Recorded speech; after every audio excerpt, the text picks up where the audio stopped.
وسارعوا إلى مغفرة من ربكم وجنة عرضها السماوات والأرض أعدت للمتقين الذين ينفقون في السراء. الحمد لله الذي له ما في السماوات وما في الأرض وله الحمد في الآخرة وهو الحكيم الخبير.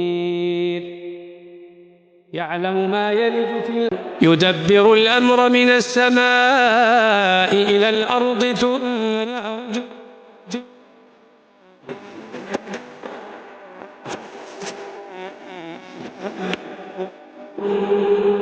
ومنهم من يقول ربنا آتنا في الدنيا حسنة وفي الآخرة حسنة ربنا لم يكن الذين كفروا من أهل الكتاب والمشركين منفكين حتى تأتيهم البينة.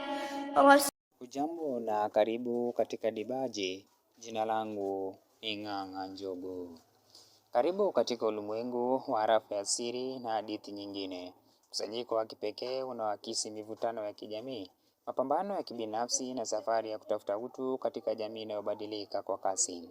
Kitabu hiki si mkusanyiko wa maneno tu, bali ni kioo kinachotuangazia sote tunapopita katika dhoruba za maisha.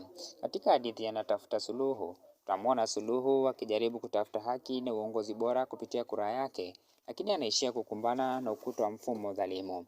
Hali hii ya kukata tamaa inatukumbusha zama zile ambapo masimulizi ya kale yanatupa faraja dhidi ya msongo wa mawazo wa ukosefu wa ajira katika ulimwengu wa sasa.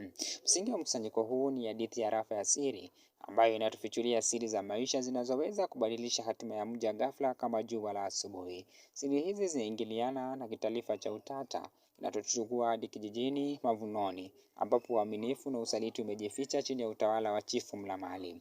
Mapambano dhidi ya uovu yanaendelea katika Nitakomesha Utapeli, huku hadithi ya Vipango wa Borana ikituonyesha ujasiri wa vijana wanaosimama kidete kutetea haki zao dhidi ya ufisadi na ukandamizaji.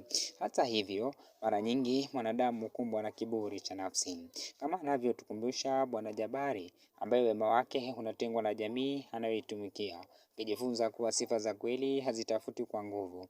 Lakini je, ujasiri unatoka wapi? Siri ujasiri inatupa jibu hilo, huku Shubiri ya Lisa ikituonyesha uchungu wa mwanamke anayepambana na dhuluma za ndoa na ubaguzi wa kijinsia hadi anapoibuka mshindi kupitia juhudi zake mwenyewe.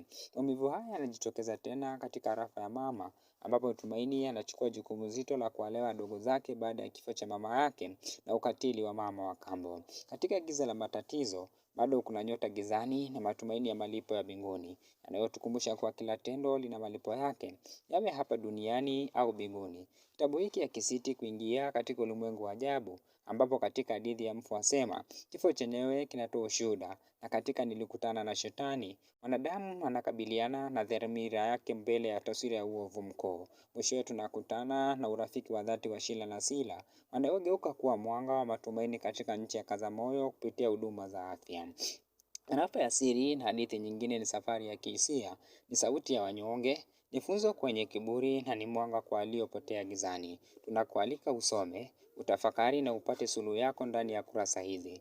Dibaji hii imeandaliwa na mhariri mkuu Lina Kaka na kutiwa sauti na Ng'ang'a Njogu.